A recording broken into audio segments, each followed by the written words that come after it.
Huli na to, 6 million. Tapat na yan, ha? Okay. Maganda naman kay Tommy, lagi siyang binabalikan ng masamang intensyon.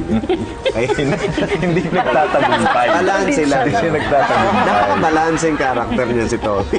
Alam niya nang mangyayari sa kanya, pero pinapayagan niya pa rin mangyari. Si Tommy, mahal ko. Kahit anong sabihin nila, mabait ang pagkatao ni Tommy para sa akin. At karespe-respeto si Tommy. Unlike yourself, Gina here is a real woman. Real. Yeah, woman. Ano ka ba? Pareho kami operada niyan. Kahit napaka-imposible, hindi siya nag-give up ng hope dun sa pagbabago ni Tommy. Bakit? Yan lang, wala na bang iba? Wala na. Hindi naman kayo nagbibigay sa akin ng pamalengke. Ano tanghalian at hapunan natin mamaya? Hindi ko alam. Baka wala na kayong balak kumain. Mas maganda. Okay naman ang relasyon ni Elsa, ni Mimi at ni Didi. Although minsan napapagod din si Elsa kasi hingi ng cupcakes at food si Mimi at Didi. Biglang pupunta na lang dun sa bahay. Yung ganon, mga pasaway din kasi yung mga kapitbahay. Elsa, nakagawa ka na rin ba ng mga cupcakes dyan? Hindi pa, wala pa. Kailangan nyo na ba mag-display? Ay, hindi namin di-display. Kakainin namin. Maglabas ka na rin ng juice. Malamig na. Sa umpisa, well, actually, after so many episodes, up to now naman, meron pa din yun. May crush ako kay Pepito eh. Okay naman, oh. Saan ba? Dito, dyan. Yan. Ito. Masimasin mo dyan. Ibig sabihin, hilot-hilutin mo dyan. Yan. Teka. Una, akala ni Elsa, type ni Mimi si Pepito. Kasi pag wala si Elsa, Totoo naman. tinatawag niya si Pepito. Nagsalo si Elsa. Tinatawag niya si Pepito na, Pepito, ganon. Pero pag nandyan si Elsa, Pepito, Si Peps. Pag wala si Elsa, Peps ang tawag niya. Peps! Sabi ko na nga ba, ikaw yan eh. Ay, Mimi. Although siguro paghanga na lang yung kanya. So, Tsaka naging sila na ni Roger, kaya... Oo naman. Sarap po magmasahe. Ka na, sweetie pie. Sina Mimi at Didi, may paggalang kasi na nangyayari. Kasi si Mimi bilang presidente ng homeowners at saka nakatatanda. Kailangan mo naman ako mag-isip ng project para sa village. Ba't mo naman kailangan makaisip ng project? Ay, naku, matagal ko ng pangarap. Alin? Makatulong sa village? Hindi. Matagal ko ng pangarap ang maka-experience ng kickback. So, yung mga memorable episodes ni Didi tsaka ni Mimi para sa akin, yung mga times na nagkasakit si Mimi, ang daya nyo, ma? Napaka-unfair ninyo! Ako pa ang unfair? Oo! Kasi kayo nagawa nyo na lahat para sa akin eh. Naibigay nyo na lahat ng kailangan ko. Ako, ngayon pala ako nagsisimulang pagsilbihan kayo ah.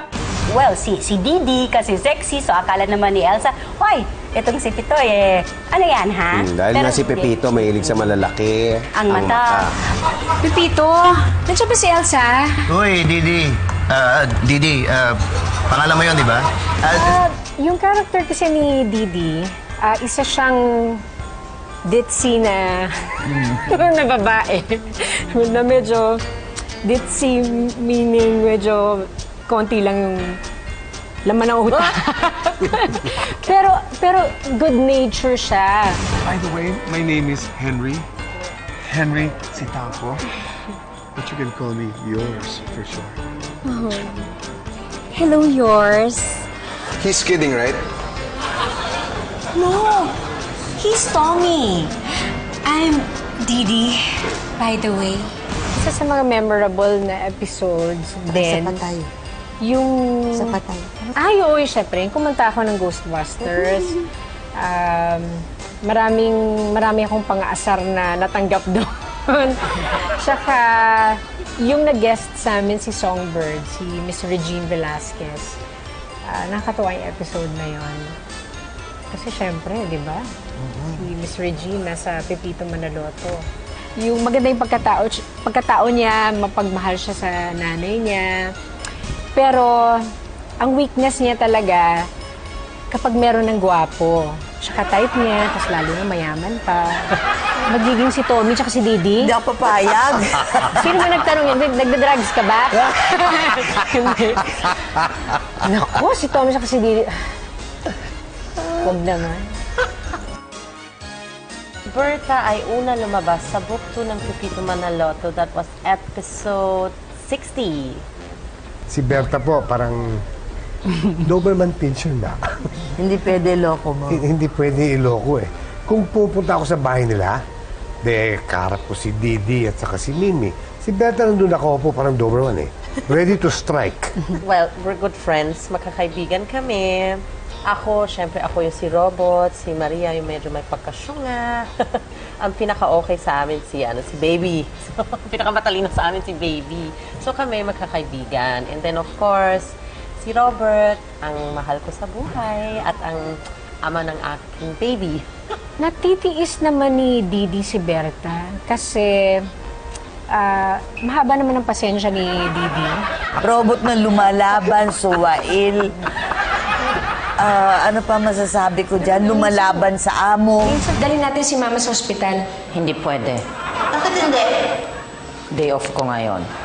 Sumusobra ka na ha? Sasamahan lang sa ospital. Kung gusto mo ako sumama, bayaran mo ako ng overtime. Papapatay ko talaga. Takot ka rin kay Berta, di ba? At takot ako. Talaga? Laki eh. Ang taas. Talaga? Tsaka kung lagi kang, kaya kang kwelyuhan. Ganon. Ganito lasang panis. Baka panis na nga kagabi pa yan eh. Ha? Ba't di mo tinapon? Hindi mo pa nainom eh. Kaya,